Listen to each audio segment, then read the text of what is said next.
Right, how's it going, guys? Welcome back to another video. So I'm going to quickly, I've already filmed it, but this is the greenhouse tour. So I'm going to be showing you all of my carnivorous plants in detail. So you're going to see every single plant up close. So yeah, if you guys are looking forward to that, leave a like quickly and make sure you're subscribed to see more, because I've been uploading quite frequently recently, so definitely make sure you're not missing anything. And yeah, if you enjoy it, definitely leave a comment and let me know what your favourite thing is. So I'll get on with the video. Right, so first up we've got the Pingai Killers, and these, and we've got the fly traps at the back. But the pings get morning sun, so this is about as much sun as they get. Obviously it gradually moves over all of them, and then that is all the sun they get for the day, which seems to be exactly what they like. So we've got this one is a Tina pulling, believe it or not, the exact same age as these two Tina pullings, so who knows. Then we've got a Weezer here, which is a pulling from my adult Weezer, no, that is my adult, yeah, that is my adult Weezer is in my room. So that's a pulling from the adult Weezer that is in my room. We've got a couple of Weezers in here, these ones, and then these little guys, that's a Weezer as well. These little guys here are the Pingai Killer Sarracenia, and they are just producing such pretty little rosettes. So they're looking really nice in there. I definitely want to take a few more of those, but it's getting a bit late in the year, so maybe I'll have to do that in my room from now on. Then we have the giant Tinas, which are huge. Like, I don't know if this is giving you at all a scale, but like my hand is there and they are massive. And then we've got another Weezer here, and then we have two Sarracenias, and this one's looking amazing. Let's try and get him in the sun and see. Try not to break that leaf. So the coloration on that and the lips on the leaves are just, that is exactly why I wanted one. It's looking so nice. Oh, and here's another Tina pulling. So right, and then moving on. Oh, this is the adult Tina. It needs repotting, and it's in flower, looking really pretty. I may potentially pollinate some, but I'm unsure. We've got over here, these are some bristle-tooth fly traps. They're all the same, and we've got some, we've got a little Drosera growing up in here, and a weed. I need to get that out. So these are all actually growing quite well. I put them in here because I bought them as tiny little divisions, so like about the size of these babies down here, and then I put them all up in separate cells to grow them on, and they are all showing kind of different colorations. So that one's a lot more red, and then we have some that are a lot more green, and then some that are a little bit in between. Over here, this is another bristle. This one looked terrible all year, and it's just starting to show some signs of like unaffected growth. And then over here, these are some Drosera pygmy sundews. They're looking a little bit neglected. So that is Manii cross omissa, and they're the same in all of them, but they're kind of, you can't really see them to their full like potential. Here we have some Alicia giant form Drosera, which are all looking really pretty still. This is my Capensis. It has been absolutely infested with aphids, and I haven't really taken action, so it's kind of looking very sorry for itself. Right, over here we have, there's a caterpillar on here. This is a Sarracenia minor cross Oreophylla, and the coloration inside the tube is really pretty, and then on the back it's got like the mild spotting. That is a very slow growing one. And then here we have my Sarracenia minor. This one is the Waycross Georgia, and he's got a scale. Oh god, I need to get in here and get some of these off. You see those scales on there? They need to come off. So that one is a really pretty one. I love that one. Then down here we have all of the filiformis, which are producing their dormant resting buds now. So you can see there, they're all getting a bit puffy at the bottom. We've got some spatulatas down here, some more Aloe, they've got aphids by the looks of it. And then over here we have, now this one is one of my favourites. This is the Sarracenia Linda, and this one is quite a new trap, so it hasn't really got its coloration, but the lip on that is so broad. That's really nice, that one. So its coloration is going to get a lot more red. Here we have Sarracenia flava var maxima, and it is the same here, this one. They're looking really nice. And then the ones that are mixed in here are varieties that are unnamed varieties. So I'm not going to go through every single one with you. Right, and then here again we have another Sarracenia flava. This is flava var maxima, but this is a clone of the 1A. I got this from Carnivorous Ian on eBay, and that one, I love that. I already had this one over here, and I purchased a second one just because I loved it so much. But this one is a seed grown, from a seed grown variety, whereas this one is from the original, I believe, from the original flava var maxima. And then moving on, we have down here this entire swathe of Drosera dichotoma, and I don't want to get, I'm gonna get my hands dirty, but they, like, you can just, I'll pick one to show you because I mean they're everywhere. So the size of those leaves are incredible.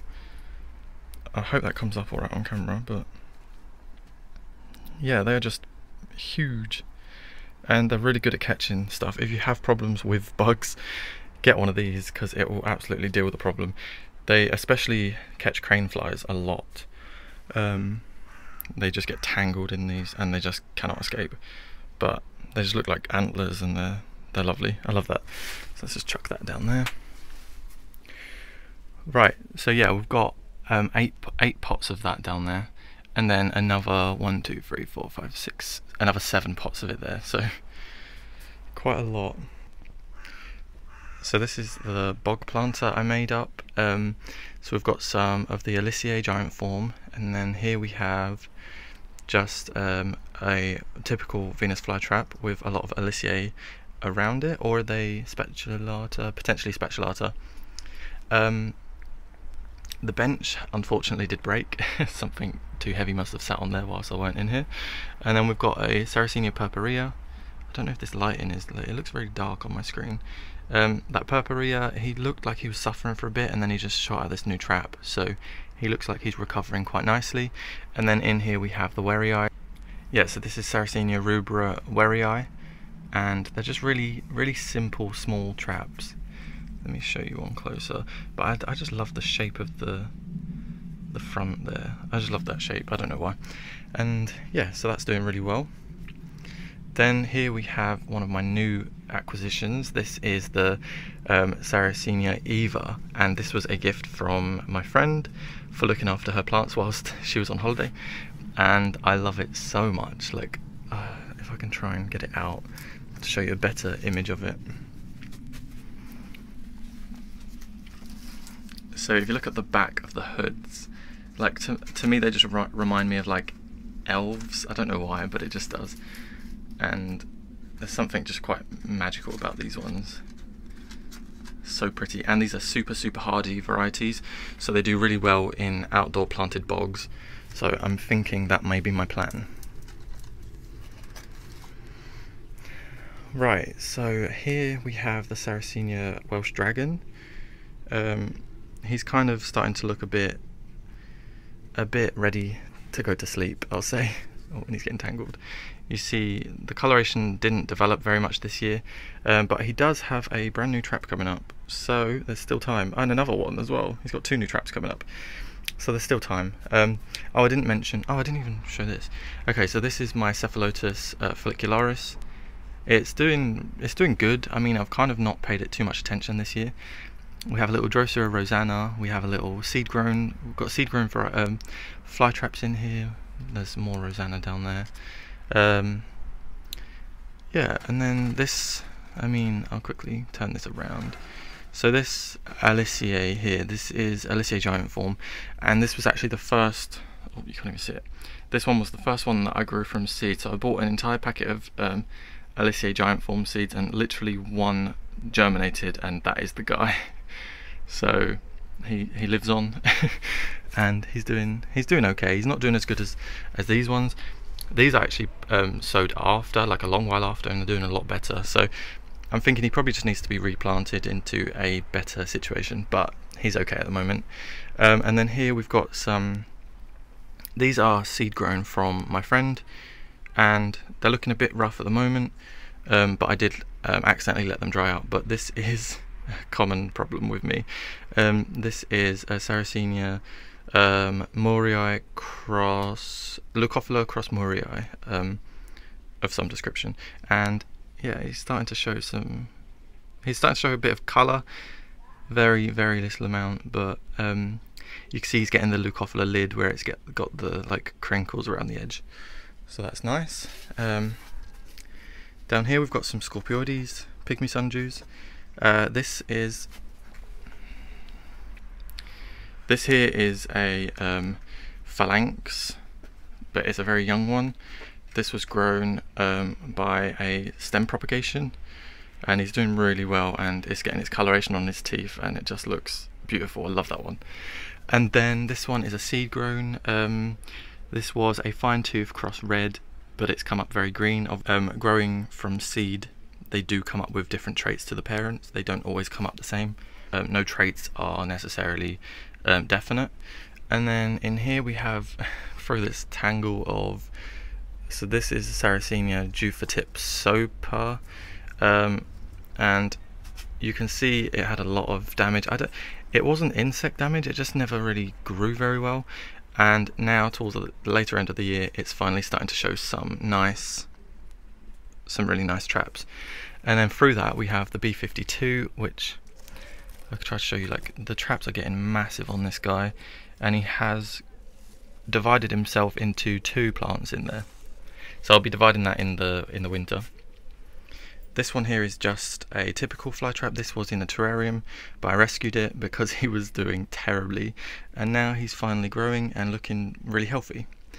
And then over here, so this one is my Dracula, if you can see it through the sundew. Let's move you out of the way. Ugh. And this is a really like one of my favourite varieties. That is just such a beautiful trap, and those teeth are just my favourite, I think. Then down here we've got this is the green sawtooth, and he's doing really well.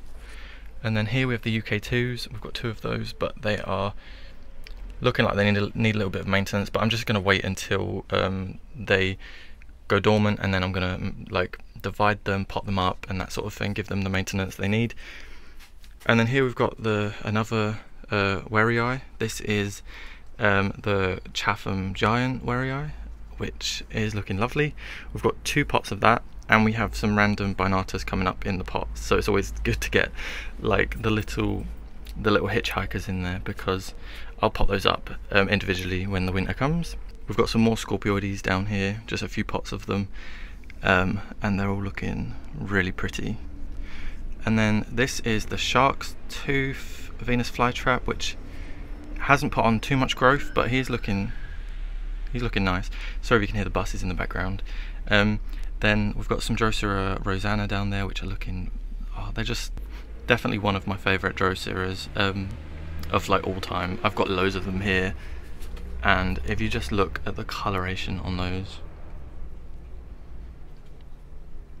like, how could you not want that in your collection? So these aren't perennial varieties, you do have to grow them from Gemiae, and yeah, they don't come back each year, but they're amazing, that colour. Right, here we've got my red piranha. This has only put on colour later on in the year, but look at those teeth.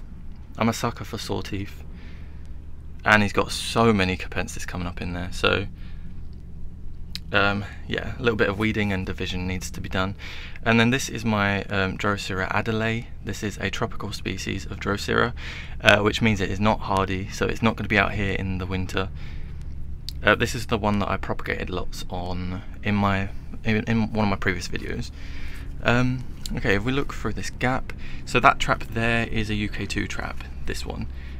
He's just overhanging. Oh wow, look at the size of those traps. So these are my mega traps, and they are exactly what they're called. Like, I could fit my finger in there and it could probably close around my finger. And I've got fat fingers, so that is looking really nice in there.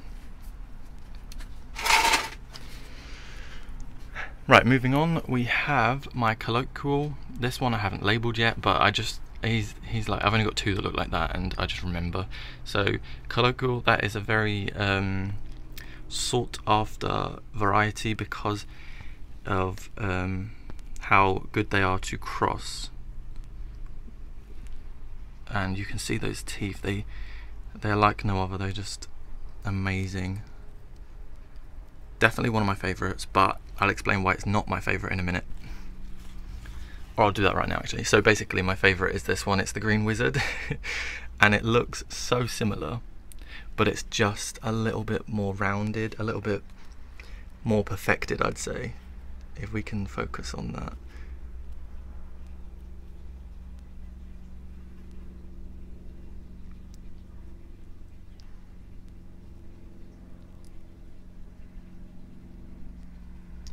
Yeah, those teeth and that green is just amazing. My favourite. Right, and here we have the red Scamp. This looks very similar to the red sawtooth. Sorry, to the bristle-tooth, but it's got a slight different like teeth variation. But if I didn't label it, I would not be able to identify it. Right, and then over here we've got a spider, this one. This also took a long time to start looking good this year. It did have a few aphids in in spring, but he's looking pretty good now.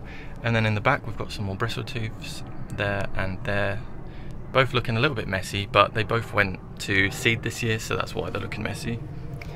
Right, and down here we have, this one is my this one is the treacher. Wait, let me try and find a treacher trap. Here we have one of the treacher traps. You can see that down there. So that, I mean, that is, like, look at that. That's amazing. I love that. It's incredible. Definitely one of my favourites. And then we have the dentate, which looks very similar to a lot of my other favourites, but this one's a lot more upright and he stands a lot taller. Then we've got the microdent. Right, and then over here we have the microdent, which, as the name suggests, it has tiny, tiny teeth, and it is so precious. I love that one. And in the summer, he had a lot more of a peachy colour, which was like so pretty. And then I have my regular binata there. My variegated aloe, which needs watering dearly because he's getting a little bit dry. Oh, and there's a quick overlook of the cacti planter. You can see my opuntia has started to explode, and then my other opuntia is in the corner here, looking really pretty. I've not been watering that. That's why he's a bit wrinkly. Down here we've got some seed grown. Oh wait, let me show you this one first. This is my fused tooth, and I love this guy so much. You can see the teeth are very fused, but it's not. Oh, look at that one that's closed. How pretty does that look? It's not like the ultra fused tooth one, it's just fused tooth. And yeah, the other one's called extreme fused tooth, whereas this one is just the regular fused tooth. And I love that one so much. Oh, and my wacky traps, which again is another one of my favourites. It did have a lot more colour, it's gone a lot more green now. But like I said, my greenhouse doesn't get too much sun, like direct sun. And this one here, I'm going to say it again, another one of my favourites. This is my Jaws Smiley, very similar to the Alien, which is a bit cheaper. But it is beautiful, and it's got those extra long traps. hence the name. So looking really, really pretty. Down here we have some seed grown varieties. We've got some funnel trap seeds here. It's just a waiting game to see whether they actually show the traits or not. And then down here we have Southwest Giant. You can see a couple if you look close enough.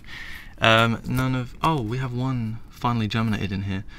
So this was Southwest Giant cross. The label's rubbed out.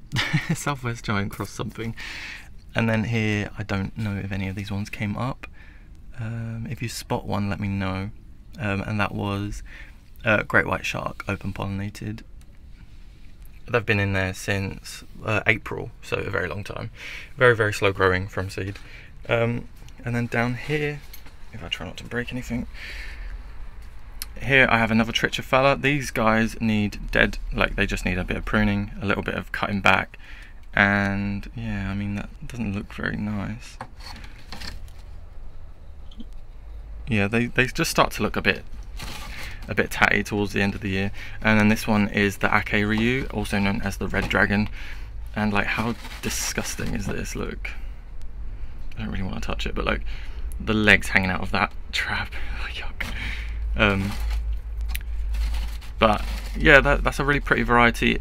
Again, the more sun exposure you give it, the darker red it goes. But at the moment, mine's not super red. But I'm thinking in the winter I'm going to divide him up because there are 2 in there, and then I'm going to focus on them a little better next year. Yeah, looking nice. I mean, like, it's not looking nice, but it's a good. I'm glad I've got that in my collection, that one, because it's gonna look really pretty. Right, and another look at the Rosanna Droseras, because that just looks like something I want to run through.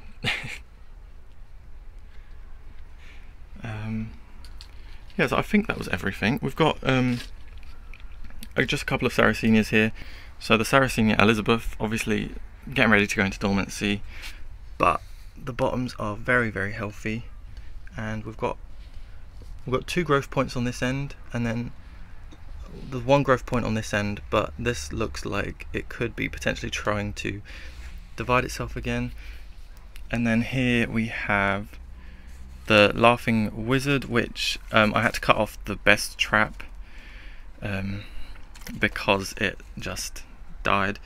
But like, I don't know how well you can see that, but it's just beautiful. Laughing Wizard, definitely one of my favourites. And then over here is one of, oh no, not that one. This one is the Flava Ornata. Was it the Flava Ornata? Sarracenia cross Morii, a Brooks hybrid cross Flava Ornata, yeah. And the colour in this lid is just so pretty. I love that one. Excuse the bobble wrap in the background. I'm going to be reusing that. I just hate throwing stuff like that away. Oh, and down here we have a lovely the Rubus Fruiticosis, which has just it's trying to self-grow in here, but like, that is how quickly they grow. Like, the tip of the stem will just dig itself into the soil and it will root prolifically, so that is why they get everywhere. And then this is my lemon verbena. I cut it right back, as you know, when I got rid of those spider mites, and he's growing back so nicely, which I'm really happy about. I could have cut it a lot further back, but to be honest, I'm just glad that he's coming back. Yeah, and then we have some tomatoes. It's a bit more tomatoes. We do also have a nice lily coming up in here, which looks like so pretty. It looks like some type of tiger lily. I don't remember the name of that guy, but yeah, that is everything. Oh. So that's everything that's going on in here at the moment, and it's going to really start to decline quickly as the weather's getting a lot colder now. But yeah, I hope you guys enjoyed seeing all of that. Right, so I hope you guys really enjoyed watching, and definitely leave a like if you did. Let me know what your favourite was, and I'll see you guys in my next video.